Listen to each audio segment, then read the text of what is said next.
Hello everyone, today I'm going to be showing you how to play Algeth'ar Academy as Destruction Warlock. This is a guide and a showcase on the key as a whole. I won't be clipping too much in it. If there is a point where you're curious about, there will be timestamps in the description. And these are the talents I use, they're on screen right now. And yes, I'm gonna get this started for you guys. So what you want to do first up is that you want to pick a buff. I would recommend picking haste, because it's definitely the best stat to take here. But if you're uncomfortable, I would take verse. There was also an argument to be made for taking verse if you're going Veximus first in high tyrannical keys. But yeah, verse helps you survive, haste helps you do more damage. It's up to you. So the first pack here, usually the tank pulls everything. I want you to wait a little bit to get the tank aggro and immolate 2 to 4 targets. Then you use Rain of Fire, then you use Infernal.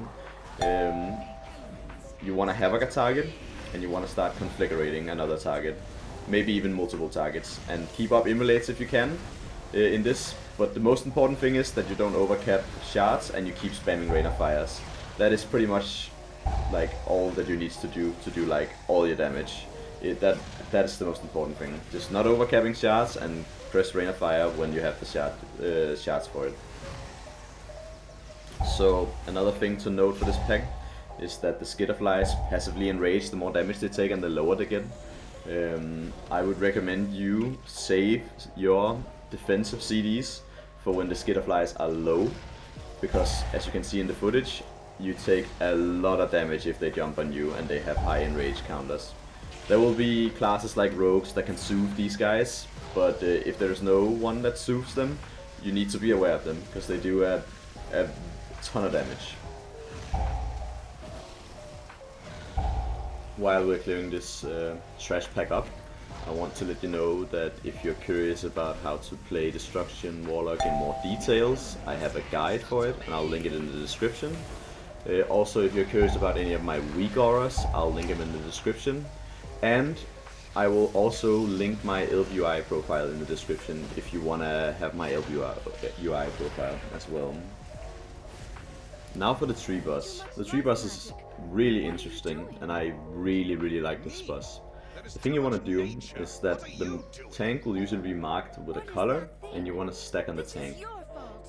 On pull, you want to start generating shards, cast a few chaos bolts, just doing your normal rotation out of CDs, and you want to recast Immolate about now, because you want to cast Immolate before Germination happens. So when Germination happens, you go clockwise around the boss, you Havoc the boss, you conflagrate one of the lashes, and you start spamming Rain of Fires like as much as you can. When the branch comes out, you want to start focusing the branch with all the chaos bolts you have, because the branch needs to die for the boss to be killed. You can't live this dot without the branch healing you from it, as you can see here. Germination will happen in 2 seconds again. I'm stacked on the tank. I immolate the boss, go around clockwise again as best as I can, Havoc the boss, Infernal here, and start Rain of Fire, and conflagrating a Lasher to generate more shards, so I can get more Rain of Fires in. So these Lashers basically instantly evaporates.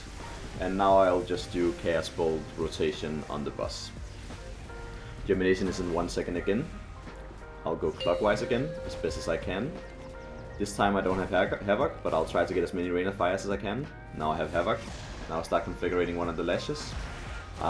This is gonna be branch out again, but I'm gonna try and get all the Lashes down with Rain of Fire.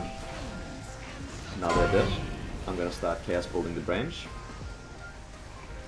The branch needs to die before next Germination, and we succeeded in doing that. Now we're gonna clear the buff, no, the debuff, sorry. I'm gonna immolate the boss again, and Germination is gonna happen. I go around clockwise, I Havoc the boss, I conflagrate one of the Lashes, and I Rain of Fire.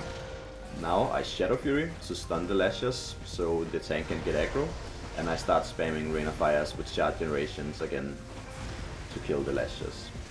This is how you will always do this boss. It's really fun. There's a lot going on, and you do a lot of damage. And yeah, it'll take a few tries to get it completely right, and it will probably be a little bit more chaotic in lower keys. But this fight is really fun, and I really hope that you learned how to play it optimally here. So this mob is pretty hard on fortified weeks. This Guardian Sentry, you really have to respect the deadly winds, as you'll be seeing here, because I'm gonna be dying to it. But yeah, the thing you want to do here is that you want to leave Burning Rush on, and you want to dodge the deadly winds as soon as you can, because they're so fast. Also, you have to position yourself a little better than I do here, because I position myself really poorly between tornadoes, and I end up walking into a tornado and insta-dying. This will happen to all of us. It is this mob is just hard, and you will just die to it sometimes. But yeah, there's pretty much not much more to say to this. Keep Burning Rush on to dodge the tornadoes and kill them up. On this next pack, you'll see me Infernal it. This might be a little weird pack to Infernal, because it'll die fairly quickly. But I wanted to have my Infernal back up for the boss. This was a choice between this pack or the next pack after this. But I chose to do it on this one, to be sure that I had Infernal on Palm, because I knew we would have Lust on Palm. So yeah, I just used Infernal here and deleted the mobs with everyone. Sadly, I don't do as much burst as a sub-rogue, so I can't really get all my damage in. I have 6 seconds or something left on my Infernal when all the eagles are dead. But it's fine. The next pack comes fairly quickly, and I can still use the shard generation for it. Another thing to note about these eagles is that you need to be very careful of the gust the alpha eagle does. That thing will one-shot you guaranteed on fortified weeks, also tyrannical weeks. It does a shit ton of damage, and you'll be seeing shortly why you should be closer to the tank instead of further away, like I am right here. On these birds, you ideally want to have this position where I am right now, but here, when the next birds are coming, I choose to stay further away by accident, which is a massive mistake, because you'll see the gust coming in right now. I don't really know if it's gonna hit me, and I can't get out of it fast enough, and I insta-die to it, which is hard trolling from my side. So yeah, be very aware of the birds and be closer to melee when you're a caster on these birds. So for this boss called Croft, I have all my CDs on pull, and I'm gonna be sending all of them. So I'm gonna be immolating and incinerating for a little bit of shard generation. Then I'm gonna Infernal, Trinket, Potion, and Racial. And I'll be using a lot of Chaos Bolts and keeping up my Madness as best as I can. My Madness debuff. No, my Madness buff, sorry. Which makes my Chaos Bolt do more damage if I cast another Chaos Bolt in the next 5 seconds of casting a Chaos Bolt. Yeah, and I'm gonna be using Dark Pact on the second Screech here. So I'll be having it up again for the 4th Screech. So the thing about the Screeches are that you wanna manage your defensives so you don't get one-shot by one of the Screeches accidentally. The way I manage it on this boss is that the 3rd Screech, since it's a 21 fortified, I'll be fine with not using a defensive on the 3rd Screech, so I just end up not using anything on this one, aside from Dark Pact. And for the next one after this, I'll be using Unending Resolve. And after that, we're gonna have to get all the balls in the red Searing Blaze zone, so the boss can reset its Deafening Screech. So you see me using Unending Resolve here. Actually use it late, but somehow I lived it anyways. Very good job by me, holy fuck. But yeah, I somehow survived that, and we have to start getting the balls in. I'm gonna get the last ball here in a second. To reset the Deafening Screech. It's a little bit of a weird interaction that happens here, because I sent the ball right now, and the next Deafening Screech, this one, is actually already reset. It doesn't do a lot of damage, This would have been catastrophic if it did more damage, because we might have been one-shot. But yeah, we got it through, and now we're gonna Lust, and I'm gonna get as many Chaos Bolt as I can in this window, because I know like it's vulnerable right now. It'll do a lot more damage to Chaos Bolts, and I think I do a pretty good job of it. So yeah, next Deafening Screech, I'll be using Dark Pact, and like this is just pretty much how it works. Just rotating your defensives throughout the fight and getting as much single targeting as you can. It'll be more hectic now because you have to dodge the swirlies above all else, but this fight is really fun. Can be a little frustrating if it drags on, because there will be a lot of shit to dodge here. But yeah, overall pretty fun boss. Single target, you really get to practice it here. So yeah, fun boss. Let's go move on. Tanked up to pull this entire room, but in bits, so he chained the Ravager with this pack.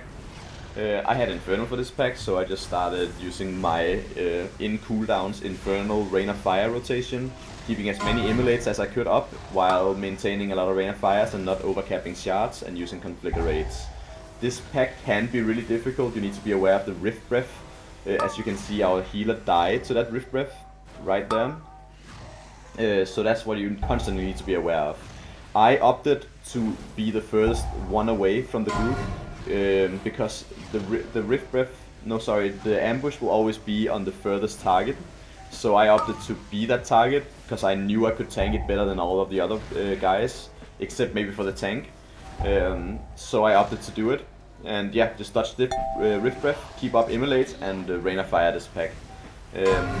After this, I decided to Soulstone prematurely the healer on the packs, which in the end was pretty useful, because he had a few deaths. You wanna figure out what guy is the most likely to die before a pack, and precast Soulstone if you can do it, if you have the options to. This has saved my keys a few times, and I just want you to be aware of it, and that I do it. I'll be showing you at Vex how it came in clutch, but right now it's just about just kill the Ravager, and there's not much more to this pack.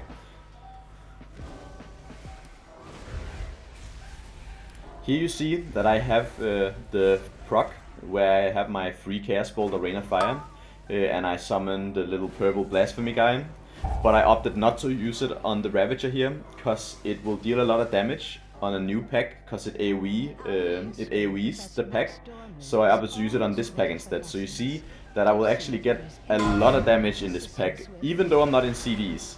I use Havoc on one of the targets, and I just start blasting Rain of Fires as I normally would, but because I had that Blasphemy guy on pull, I actually did a lot more damage than I should have on this pack, which is worth noting. If you are almost done with a pull, you might want to save that proc for the next pull, because as you see here, I do around 200k overall in this pull, even though I'm not in Infernal and anything. It was outside of CDs. So yeah, be aware of that. That is like a lot of damage you can get from it. On this pack, I'll be using my Infernal. It's up in 20 seconds, so I will start immolating all the targets. As many as I can, and it's a really simple pack. The only thing that's going on is Visage launches for the small ones, and the Rift Breath and the ambush from the big Ravager. I chose to stay furthest away, because I knew I could always tank the Vicious ambushes, but there is other ways to deal with this, but I just chose to do this. I have Infernal now, and I send it on CD, and there's not much more to this pack. Another thing you can do in this pack is that the small foragers, you can Shadow Fury, so they don't launch so much. I don't know why I didn't do it here. I think I was a little bit worried about the Sanguine, but I definitely could have done it on pull. And you should Shadow Fury these mobs when they are all in the same place. But yeah, not much more to this pack. Kill the Ravager and move on. After the Ravager pack, the tank opted to double this pack. This is a very dangerous pack to double, but I just focused on the textbook here. As you see, I have like another target, and I'm targeting the textbook right now, so I can instantly kick the sleep it does. And yeah, just Rain of Fire spamming, keeping up as many immolates as I can. I know the textbook is not gonna cast right now, so I'm gonna keep immolating and Rain of Firing and targeting other things in this pack. Another thing to be aware of in this pack is the Surges, they can do a lot of damage, and the Battle Axe, which can do a lot of damage to the tank. But as a Destruction Warlock, you should pretty much only be focusing on the book, because that's the only thing that you can really help with, aside from Shadow Furying the whole pack, which you should do around the pull of the pack when they're all like stacked up. You should Shadow Fury it. This pack is a little bit more dangerous though, because there's a Scepter in it, but the tank will usually be on the Scepter, so I opted to focus on one of the textbooks instead. As you see, I'm targeting one of the textbooks again, and I start havocing one of the targets, and I start spamming Rain of Fires, just targeting this textbook, getting ready to kick it, and all the other textbooks. And yeah, Rain of Firing, you can also Shadow Fury this pack. Again, I should be using it right now, I don't know why I don't do it. You can see that Mystic Blast almost went off. I used Mortal Coil to stop it. That's the way you can stop the Mystic Blast, because I was afraid that it would go through. Mystic Blast will probably wipe you on higher key levels if it goes through, because it deals so much damage to all people. But yeah, this pack is pretty simple otherwise. Just make sure that the tank is on Scepter, so you can be on the books, and kick the books when they do the monstrous something, the sleep cast, and Shadow Fury the pool. That's about it, and let's move on to the boss. Long ago, members of the Blue Dragon Flight accidentally overloaded. So Veximus is a pretty fun boss. He doesn't have a lot of HP, so he dies fairly quickly, but all of his abilities does a lot of damage. The thing you want to do is that you just want to do normal single target opener with Infernal again. This is just very simple, normal madness opener, nothing really special, but you want to soak the orbs, one orb I would say for Destruction Warlock, because you're not the tankiest class in the world. Maybe 2 orbs you can live. You want to be aware of mana bombs on this fight, they're coming out right now. You see that I get targeted by a mana bomb, I use a defensive, stand still, and then move out immediately after, so I don't take more unnecessary damage. You want, if you have a defensive, always use it on mana bombs. We're gonna get Arcane Fissure right now. Arcane Fissure will knock you back, and you have to move out of 3 swirlies. 1, 2, 3, and then you can start casting again. I lost the madness buff right there. It's pretty hard to keep up doing that, but it is possible. I get mana bomb again, use a defensive, and move out immediately. Next time there is a mana bomb, I have Healthstone if it's necessary. I think I will use it actually if on the next mana bomb I'm getting targeted by. But that's pretty much how you want to rotate your defensives. Just constantly rotating in them on mana bombs. And yeah, just soak orbs, maybe 1 orb here. I get targeted by a mana bomb again. I'm getting ready to Healthstone if it's necessary.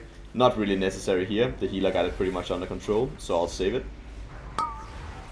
Now we'll get Fissure again. Be careful you don't get knocked back into like the goop. I got a little bit into it there, which is not too good, but yeah, just touch the 3 swirlies and go on your way and do single target again. Mana bombs going out again. And yeah, not much more to this fight. Just want to focus on putting as much single target into Veximus as possible. You see the healer died here, but because I prematurely soulstoned him, I didn't have to cast soulstone, he could just instantly take it again and he's fine. So yeah, this boss is pretty fun. On higher tyrannical keys, this is by far one of the hardest bosses in the game, because it deals so much damage and you have to be so good with your defensives. But yeah, overall, pretty fun boss. A single target monster boss, and let's move on. So next up is the bridge pull. This is the double pull. It is extremely scary. You have to be aware of the scepter, and if you're not on the scepter, you have to kick the mana fiends. What you want to do is havoc a target and just start Rain of Fire spamming. I use my pot on this pull, I use Shadow Fury on this pull, and I use Infernal on this pull. If you have CDs, you pop it always on this pull. It is extremely scary. You pop everything and you kill it. There is a lot of things that can kill you on this pack, The Scepter is super annoying, the Rain it does, and the Mystic Blast it casts. But again, if you have a good tank, he'll be on the Scepter, and he'll be stunning it, and dealing with all of the cast, and you just have to worry about the mana fiends. But yeah, pretty fun pack. Sometimes lusted in keys, which is fine, you can lust this pack easily in keys. But yeah, pretty fun pack. A lot of very scary mobs, especially with the surges. If a lot of surges goes off, you might get one shot accidentally. But yeah, pretty fun pack. Use all your cooldowns on it. Have something ready for it, and that's about it. That is the reason why I saved the pot on Veximus as an example, was because of this pull.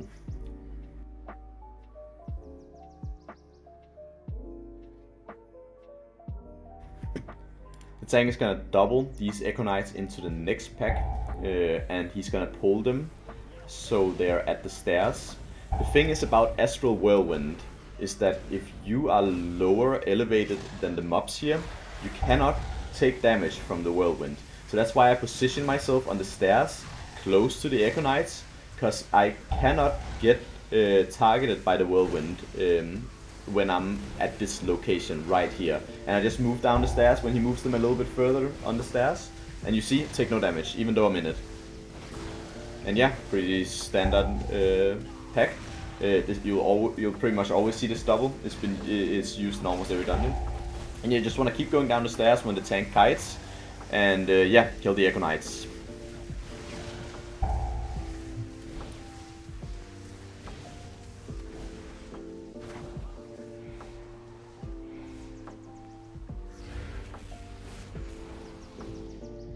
My group opted to Shroud right here.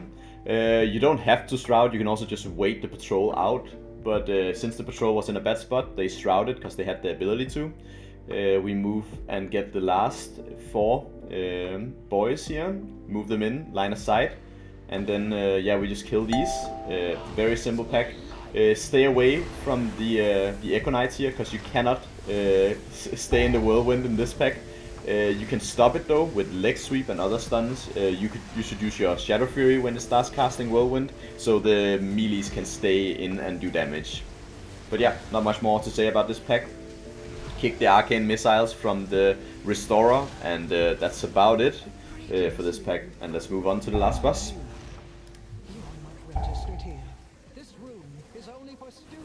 So you'll see us pull this last boss momentarily. The last boss of this dungeon is pretty free. There's not a lot of things going on, and there's not a lot of tech to talk about. The thing you do as a Warlock is that you want a Demonic Circle before the pull-in. You'll see me do it. But yeah, not much more else to it. I'll use Infernal on this pack, of course. It is a Lust as well. I don't have pot for it, sadly, but yeah, normal rotation after the Infernal, you know the drill. You'll see me using Demonic Circle here in 1 second. Here, there it was. It's very close to him, but it should be fine. He's gonna do the Power Vacuum now and pull in. I'm gonna teleport out. The only thing about this boss is dodging this breath. If you don't dodge this breath, you'll die. In higher keys, also lower keys, it deals a shit ton of damage. There is gonna be these swirlies that people get targeted by, that gives them 1 stack of the power buff. If you get 3 stacks, you'll summon the pool, which you'll see a lot of in this fight, because in this pot group we kind of messed it up a lot of times. Now I have the mana energy bomb on me.